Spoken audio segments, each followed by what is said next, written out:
Extra, read all about it today. On Live Happy, Live Well, we are visiting a vital lifeline connecting Amish families all around the world. We'll get some Amish history from an amazing mural that took 14 years to paint. And I'll meet some sweet, furry residents of Holmes County. And we are heading to the place where baby Swiss was born. So come on along, let's explore.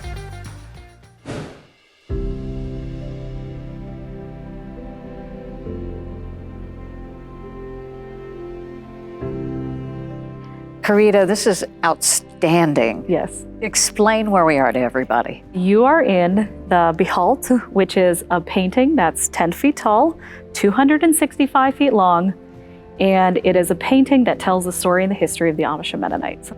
It literally is the expanse of an auditorium. Yes. And it was painted by one person? Yes. And it is the only cyclorama in the world painted by one person. Incredible. Who was that? Yeah, so the artist was a man named Heinz Gaugel.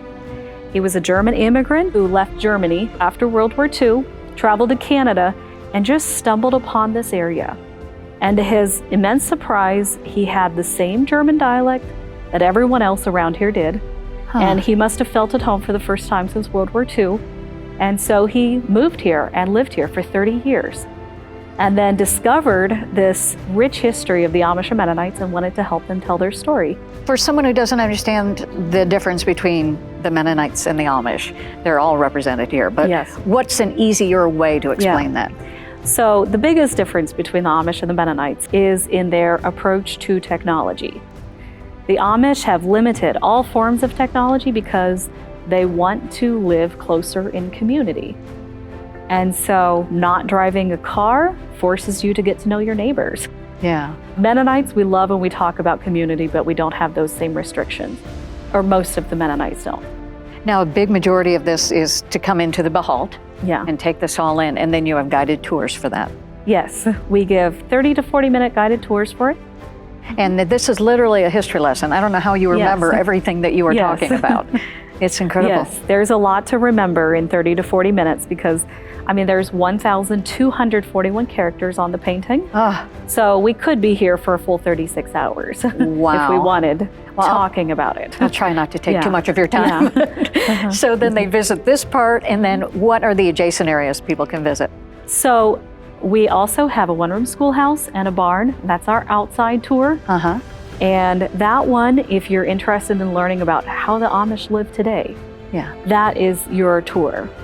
This painting is much more historical.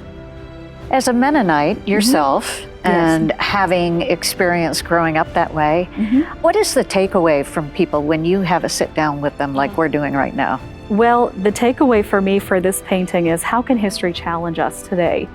You know, I always have to wonder, like I tell the story of this painting hundreds and hundreds of times. Right. So what is about these, the people's stories? They're a humble people. This is the only cyclorama in the world whose subject is not war. Wow. It's one of peace. And so what did peace mean for them back then? And what does peace mean for me now? Is my takeaway. And yet this is challenging, I guess, in today's society to get people to wrap their head around something like this. However, you don't have to spend too much time in Amish country to realize it still is very much in existence. Yes, it is. The Amish in this particular community are doubling in size every 17 years. Wow. So in 35 years, they're quadrupled. And what do you account for that, do you think? Well, they have large families, and they love their families, and they bring their children up in the faith. Yeah. Tell me about your family. So I have 3 brothers, and I was born into a Mennonite family, but my parents were raised Amish. Okay. So we're straddling 2 cultures, but my parents raised us with a lot of Amish values of hard work and unspoken dedication to family. It's pretty special, isn't it? Yeah. So if people want to come visit, and they should, you're open year-round? Yes, we're open 6 days a week from 9 to 5, tours at the top of every hour. So tell me about the museum. What are people seeing? So the museum has a bit of everything. We have a lot of books for sale. We also have books on display, old books from this community. important books to us, like the Martyr's Mirror. We have a display of women's head coverings and all kinds of different things like that. It's nice. I mean, it's so reflective, and it gives you really a good footprint for what the Amish community is all about. Yeah. Well, thank you. Yes, thank you.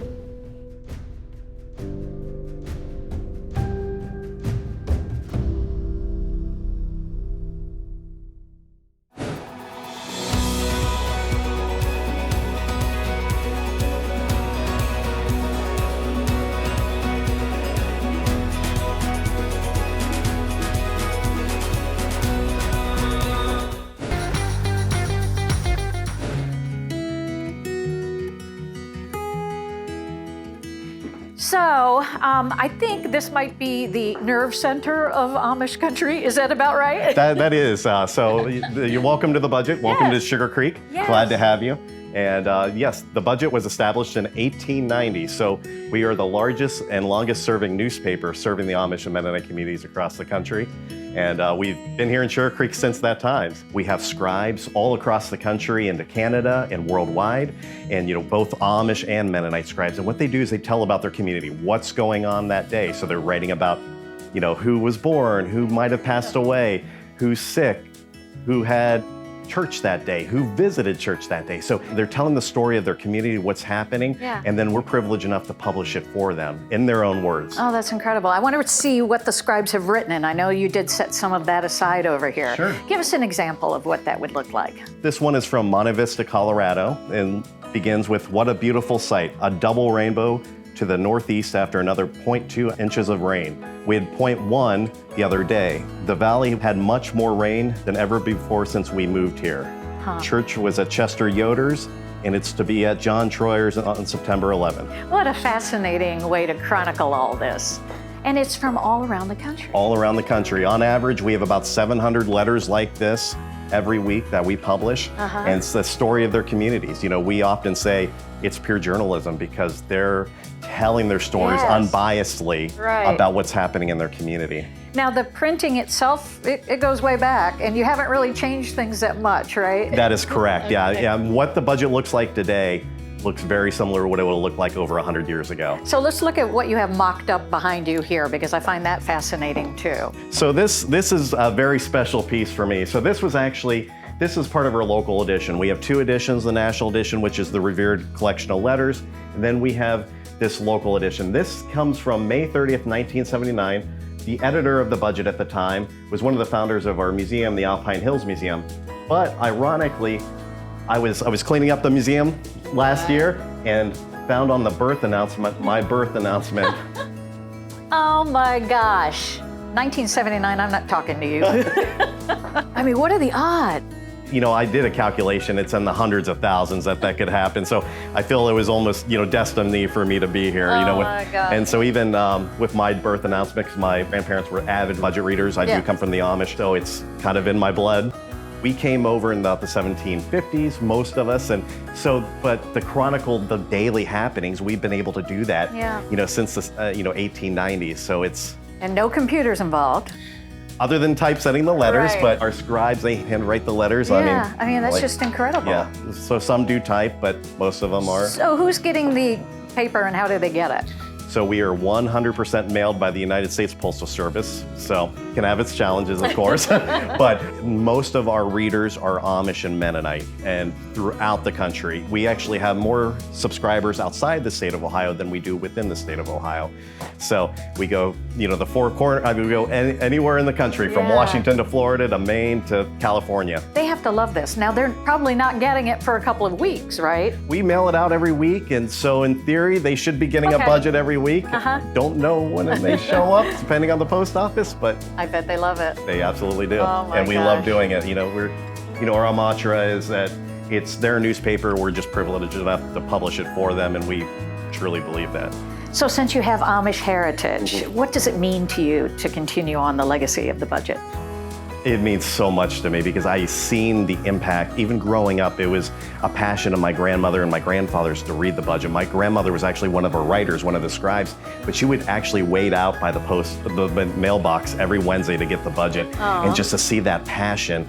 And now to even, fast forward to today, to see the passion of our readers if we're out in the community at an event and they'll come up and thank us for what we do, but we should be thanking them for what they do for us. It's their publication. We're just privileged enough to publish it for them, and we really value what they do for us. And we try to take care of this institution, that was established in 1890, and try to, we want to protect our readers too. So we're cautious about what ads we allow in. We do research on our advertisers to make sure there's nothing nefarious. We really value our readership, and we want to make sure we protect their best interests. I think they're in good hands, Milo. Thank you.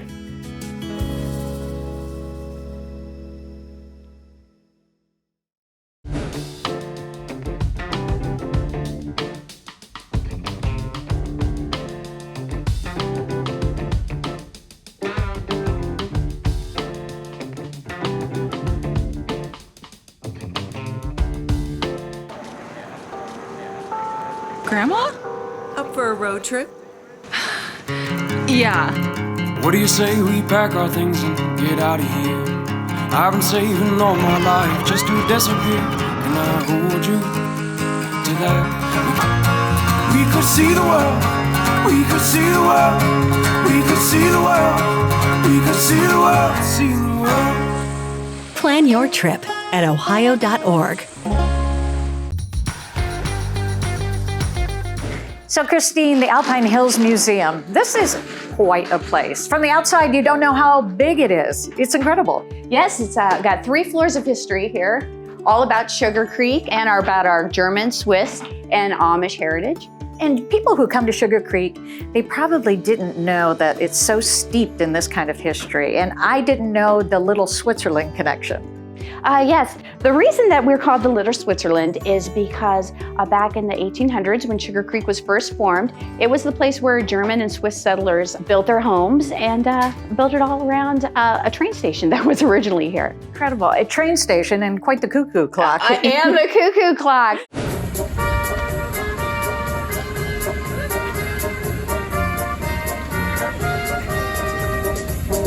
The cuckoo clock is a favorite with everybody who comes into town. It's actually the world's largest cuckoo clock and was featured on the Guinness Book of World Records in 1978. So how does now a modern day person come and step back into history and take away everything that is just so much about the nature and the past of Sugar Creek? Well, I think the best way is to start here at the Alpine Hills Museum, just because it does feature so many floors of rich history, and it'll give you a better understanding of where we came from and where we're going. Well, Christine, this Swiss dress here, I think that corset would be very flattering on us, I definitely think so. We should definitely get one to try at home. But you can see more outfits like this if you go to the Swiss Festival. It'll be September 29th. 30th and October 1st this year, and it's one of the longest running festivals in the state of Ohio. Well, I love cheese very much, and I know we're going to get more cheese, and I think your curds are done. I've been working pretty hard on these, but yeah, so we're gonna head over now to Guggisberg. Okay, aren't they the Swiss baby Swiss cheese? They are the Swiss cheese grand champions. Ursula, we were, I guess, in Little Switzerland. Now we're in this beautiful Swiss gardens, and it's all things Swiss cheese because of Guggisberg. How about it? Yeah, absolutely. Very exciting. Tell us all about Guggisberg cheese. So Guggisberg cheese was established in 1950. Alfred and Margaret Guggisberg came over from Switzerland, and they noticed that there was a market for the local farmers. Amish farmers needed a place to bring their milk. So they established Guggisberg cheese, and we still get our milk daily from the local and surrounding farms. I love it. But it's not just cheese. There's a particular cheese that matters here. Tell us about that. Yes, so we are known for our Baby Swiss cheese. We are the inventors of Baby Swiss. The inventors of Baby Swiss. You know, when you're eating cheese and you love something like a Baby Swiss, you don't think someone actually came up with this idea. How in the world? Right. So when Alfred came over here and he started producing Swiss cheese, he noticed that The local palate is a little bit different from what they were used to in Europe, that Americans didn't really care for the really strong, robust, sort of smelly cheese that Europeans do. So he set out to create a cheese that was a little bit more palatable, or a little bit more suitable to the American palate. Right. A little bit milder, a little bit creamier. So he worked and came up with a recipe for baby Swiss cheese. I know it's a secret recipe. I'm not going to tickle you and get it out of you. But there's something particular. If you look at Swiss cheese, big monster holes, right? Baby Swiss, which is the only one that I truly do love, is those itty bitty tiny holes. Is that where that flavor disparity might come into play? Yeah, that's definitely a defining characteristic. So like you said, the traditional Swiss cheese will have dime-sized holes, whereas baby Swiss will have little pea-sized or pearl-sized holes in it. And that's because the cheese is aged for a lesser amount of time. So baby Swiss is aged for about 30 days less than traditional Swiss cheese. So that's why the holes, or what we call eyes, would be a little bit smaller. Is there ever a day when you say, I just can't do cheese today? You think so, but no, not a single day? Oh, you're my kind of girl. I could sit and eat a block of cheese every single day. Well, there's so many different ways to use it. Snacking, Right. cooking, fondue, all different ways. How can people find out when you're open, and how often can they come visit you? You can come to our store Monday through Saturday from 9 to 5. We have a website, babyswiss.com, and we also have a very active Facebook page and Instagram. Now, people can actually come here to this location and peek through the windows and see how it's made, right? Yes. If you come before cheese making hours are over, cheese making hours are from 9 to 12, you can peer down into the big windows in the store and see the cheese being made. How neat. All right, let's go get a cracker. You and I have a bench to sit on. Cheese all day, girl. Sounds good.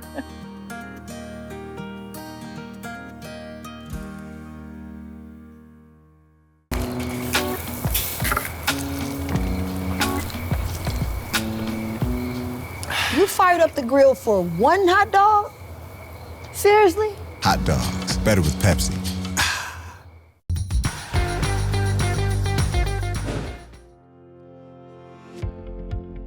Look at all these finishes. I bet, Bruce, people do this a time or two, huh? They do, all day long. The deck area is one of our most popular areas. Seems to be the last couple years, the hot item is redo your deck and put in Trex, which is a lifetime product, so you never have to worry about it again. That's so great. It's all laid out right here.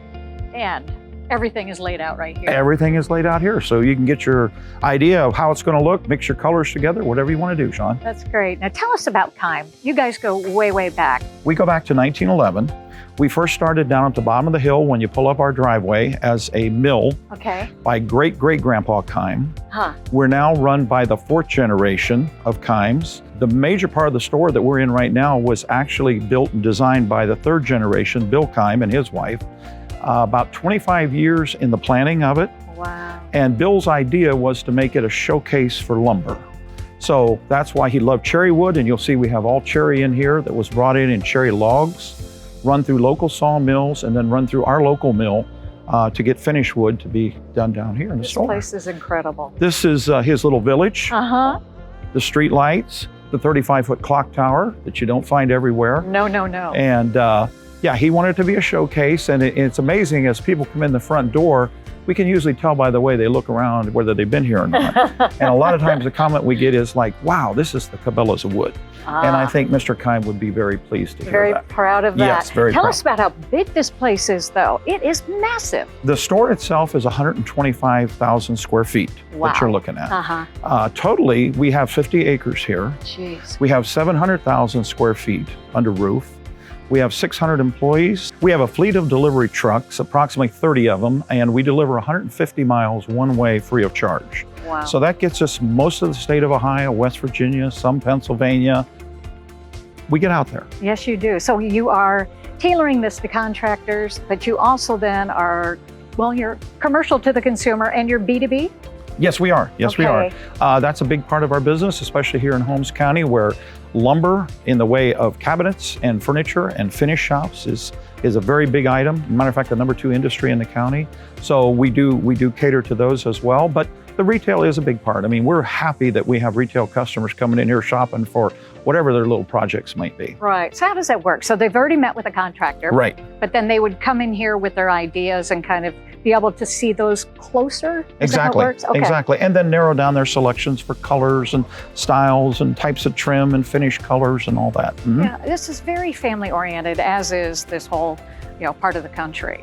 So you have a cafe. People can come here and just spend a couple of hours. And the kids, I'm sure, too, are kept occupied when they're here. Absolutely. We even have a little kids room, a little kids house down here where they can come in and play.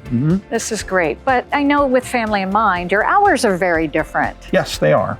And a lot of that has to do with, as you said, the area around here where family time is very important. Sure. The Saturdays, for example, I'm always the manager here on Saturdays, and we close at noon. And I have to tell you, almost 100% of the time, somebody is not happy that we're closing at noon. Sure. And that is a testimony of the Keim family, that they want us as employees home with our families. Right. We have a unique atmosphere. It's actually, for the whole Keim family and Keim employees, it's God first, it's employees second, and customers third, which is a little different in the retail game, but their philosophy is they take care of us as employees, we in turn will take care of the customers. It's brilliant. It is a brilliant idea, and yes, it does work. You can tell from looking around, it has worked really well for a lot of years. It's worked well for 111 years. Yes, ma'am. So where can I go if I want to find the latest on-trend wood right now? I would send you to the Exotic Wood Shed. Thank you. Where we have 130 species of lumber on display. Live edge lumber is what is very popular right now. You see it a lot in furniture stores being made into furniture. You see it in countertops, just about everything. People are into the live edge. This is a new one. I've been sent to the doghouse, but never the woodshed. So we'll do it here, though. I'll bet your parents were sent to the woodshed. We don't have time for that. We really don't. Thank you for the tour. No problem. You're welcome.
Wow.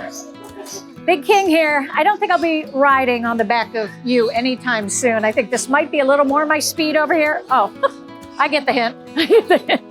But we are here with Shannon. Hi. How are you? Wonderful. Hirschberger's Farm and Bakery Company. Yes. We have animals, there's buggy rides, there's fresh produce. What more could you ask for? Not much more. And I've been to petting, they call them petting zoos, but I've been to these situations before. And maybe you have 2 little goats, maybe you have 1 cow, maybe you have a pig. This goes on and on. Yes, we're very fortunate. I think there's a total of 8 acres of animals on the premises, and they switch the baby goats out all year long. So the goats come baby size, you can play with them 1 week, and then the next week it's a whole different set of animals. And they've just planned it so well that all kids get to play with all the babies all year round. And it's so much healthier for the animals too. Yes. They're being swapped in and out. Yes, these animals are treated full luxury. From 10 a.m. to 5 at night, they're feeding carrots all day long. So I did see some llamas earlier that I think got moved out for haircuts because they were desperately in need. They were in need of the yearly shave. So they are out at pasture now, and they are spotted and crazy haired. Yes. And just a lot of fun. The missing beetles have been found. Exactly. We should tell everybody. Aside from the petting zoo, which you're going to want to bring your kids to and spend some time here, you also have, I've noticed, the baked goods. So we have the baked goods, the long johns, or cream sticks is what we call them here in our area. So we have jams, jellies, breads, cheese, meats. It's really a one-stop shop for all your grocery needs here. And the crafts. Yes, and the crafts. So we have leather goods, a blacksmith, we have wooden birdhouses, There's so much in here. So I know you have some special days coming up, so you'll be open a little later, so families really need to take advantage. Yes, September 30th and October 14th, you can actually come until 8 p.m. So it's a rarity in our area for them to stay open as late as 8 p.m. Most things roll up about 5, 6 p.m. But you can come and you can really get those pumpkins, experience the farm at night, and really enjoy yourself. Well, I know you can get carrots for the goats and food. You've got other kinds of food. And excuse me, I don't think this is on the menu. Oh, you literally ate my shoe. I tried. What a special place you have here. And it's also a place for kids, I think, in particular, to get to understand not everything is a gaming device. Right. This must, I think, resonate really well with parents. It does. We get a lot of parents that ask us when they come to Amish country, what can I show my kids that they're not going to get anywhere else? Right. And this is really a stop where kids can come and hold the baby duck, the baby pigs, and really see what farm life is about. So they do a great job here. What life is about. It's just nice to step back a little bit and enjoy Amish country. Hirschberger's has great produce, yes. But we are going to go visit a farmer's market in Tuscarawas, right? Yes. They are every week they have that. So more produce to come. I don't want King Buck to think I'm cheating on you. I'm not cheating on you, honey. We just have to see more animals. This way? This way. Ohio Amish country awaits you. Yes. So Mark, Amish country awaits us, and so does the farmer's market. Tell us more about it. Well, the farmer's market started 14 years ago, and I'd like to emphasize that we're a producers-only farmer's market, which means in order to be a vendor, you have to be the author of the product you represent. And that's to create authenticity and integrity in the market. So it's about supporting local. It's about supporting local, and more than that, it's about relationships. Right. A relationship to the food, relationship to land, relationship to water, relationship to animals, and to each other, and a recognition that we're interdependent. Right, and I think in these times when everybody is so engaged with technology, it shows that you don't have to be that way. There's no texting, there's no emails, there's none of that. There's not even phone calls. Right. I mean, when I need to talk to them, I drive out to the farm, we have a conversation, and we do business. That's great. Or when they come to the market, we do business and take care of whatever it is we need to take care of. So how big is the farm market? It started off with 12 vendors. We're right around 30 right now. Wow. Ultimately, what we're trying to do is support local mom and pop food operations.